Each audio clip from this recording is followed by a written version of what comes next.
Coming to the final two branches of the Eightfold Path and the third super education, we come to the super education in mind or in concentration.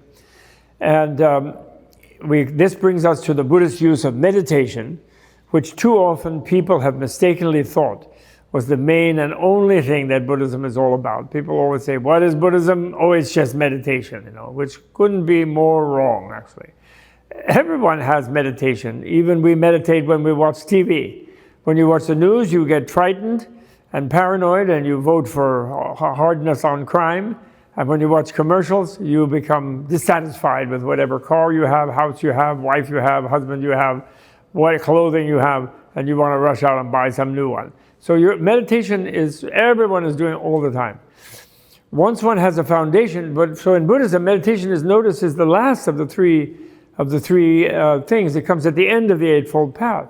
That's because once one has a foundation in a more realistic outlook and a reorientation in ethical action, one can fruitfully turn one's attention inward in mindfulness or self-remembering practice, exploring the workings of the mind, the mechanisms of the neurosis of habitual anxiety and depression, the psychosis of the rigid self-identity habit tangled around the sense of being an absolute separate core self, even if you think that core self is nothingness, and bit by bit freeing oneself of habitual involuntary impulses and reactivity.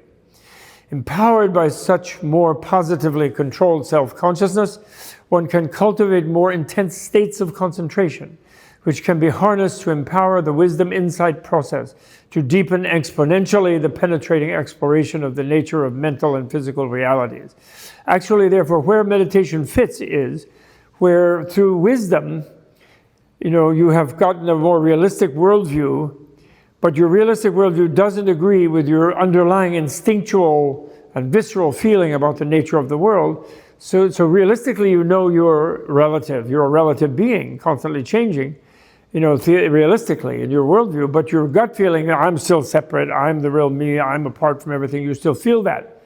And then ethicality calms you down where you're able to concentrate because you're not fighting everybody all the time, you're not more anxious about what's happening to you. So you're more calm. So then you can concentrate on what you understood in the realistic worldview, and you can bring that down from the intellectual level down into the visceral level, where it then becomes truly transformative of you. So therefore, don't take me by my kind of teasing people about fussing about meditation. Don't think I'm saying that meditation is not important. It is totally important, but it's only important within a context of having become more realistic ahead of time. It needs a rational and inferential and realistic worldview base and an ethical also context, and then it can really work well. Otherwise, if you just meditate on your own ignorant self-centeredness and anxieties and everything, the meditation will make you more unhappy ultimately, actually. Temporarily, it might give you a kind of calming thing where like a tranquilizer, well, I just drop out, I won't think about what I'm worried about. But actually, you will not have gotten rid of what you're worried about. And therefore, it's kind of like all palliatives, it can become a little addictive and it can become stultifying.